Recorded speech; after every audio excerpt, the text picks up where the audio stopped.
Sometimes life feels like a never-ending struggle. One moment you're happy, the next you're anxious. You get the job you want, but then stress sets in. You fall in love, but then worry about losing it. It seems that no matter what we do, there's always some level of dissatisfaction lurking somewhere. It's a universal human experience, and something a wise monk spoke of many years ago. The Buddha's first and most famous teaching is often translated as, "Life is suffering." Now I know what you're thinking. That sounds incredibly pessimistic, right? It sounds like he was saying life is all doom and gloom, that there's no happiness to be found. But what if I told you that's a huge misunderstanding? What if this teaching is actually one of the most optimistic and empowering ideas you'll ever encounter? Stick with me, because by the end of this video, you might see your own life's challenges in a completely new and hopeful light. So let's clear up the biggest misconception first. The ancient Pali word the Buddha used was dukkha. Translating dukkha simply as suffering is where things get tricky. It's like trying to describe a beautiful sunset with only the word red.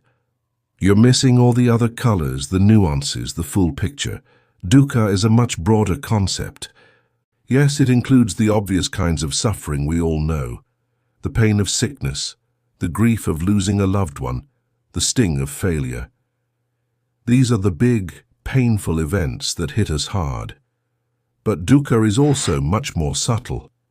It's that underlying feeling of dissatisfaction I mentioned earlier. It's the sense that something is just not quite right. Think about a wheel on a cart that's not perfectly centered on its axle. As it turns, it creates a bumpy, jarring, and uncomfortable ride. That's dukkha.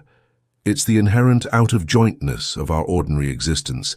It's the stress, the unease, the constant craving for things to be different than they are.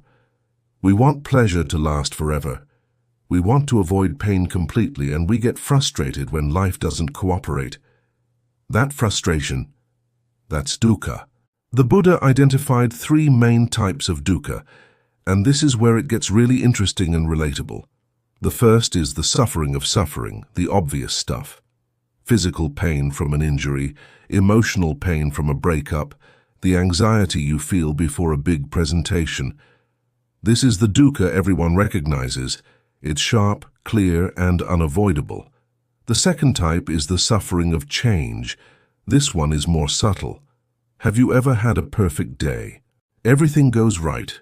You feel amazing. And you just wish you could bottle that feeling forever, but you can't. The day ends, the feeling fades, and a little sadness creeps in. That sadness is the suffering of change.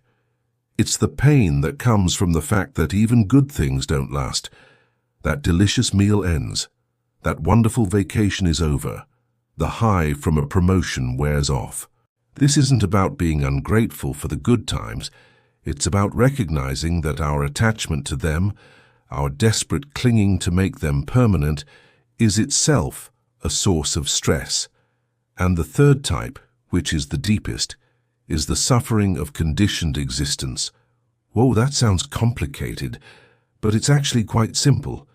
It refers to the background dissatisfaction that comes from just being a self in a constantly changing world. It's the unease of being vulnerable, of knowing that things are impermanent, including ourselves. It's the subtle anxiety of having to maintain our identity, our possessions, our relationships, in a world where nothing is ever truly fixed or secure. It's the general hum of stress that's always there, even when things are going pretty well. So when the Buddha said, "Life is dukkha," he wasn't being a downer. He was being a doctor. Imagine going to a doctor because you feel unwell. The very first thing the doctor has to do is give you a clear and honest diagnosis. The doctor might say, "You have an infection." That's not pessimistic. That's the necessary first step. You can't treat an illness until you first acknowledge that it exists. This is exactly what the Buddha was doing. He was pointing out the fundamental condition of our lives. He was saying, "Hey everyone, Do you notice this constant feeling of unease, this stress, this dissatisfaction? That's dukkha.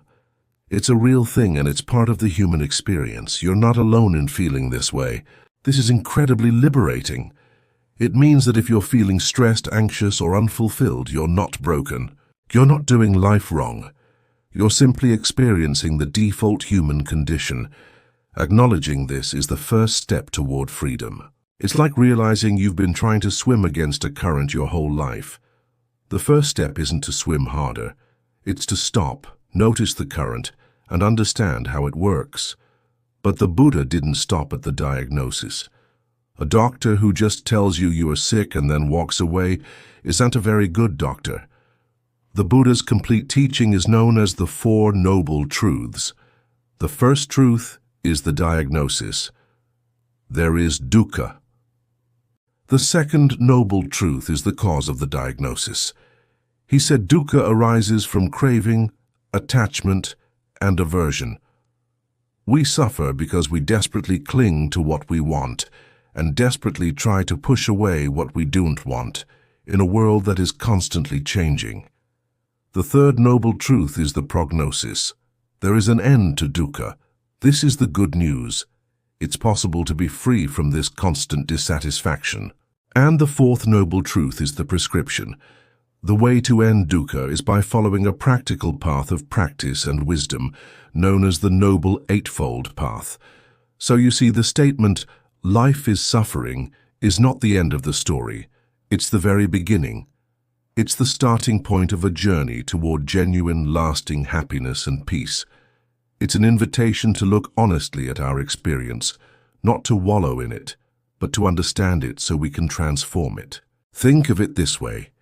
If you want to build a sturdy house, you first have to understand the ground you're building on. You have to know if it's rocky, sandy, or soft. The Buddha was just telling us about the ground of our existence. It's a bit bumpy, a bit unstable. By understanding that, we can learn how to build a life of joy, compassion, and wisdom on that very ground. So the next time you feel that familiar pang of dissatisfaction, that stress, or that feeling that something's missing, don't be discouraged. Don't think there's something wrong with you.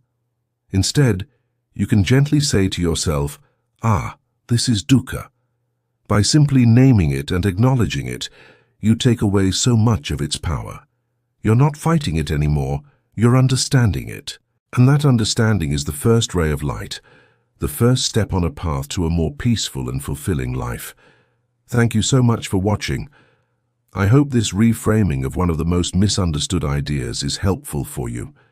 If it resonated with you, please consider liking this video and subscribing to the channel for more insights on living a more mindful and meaningful life. What are your thoughts on dukkha? Let me know in the comments below. See you in the next one.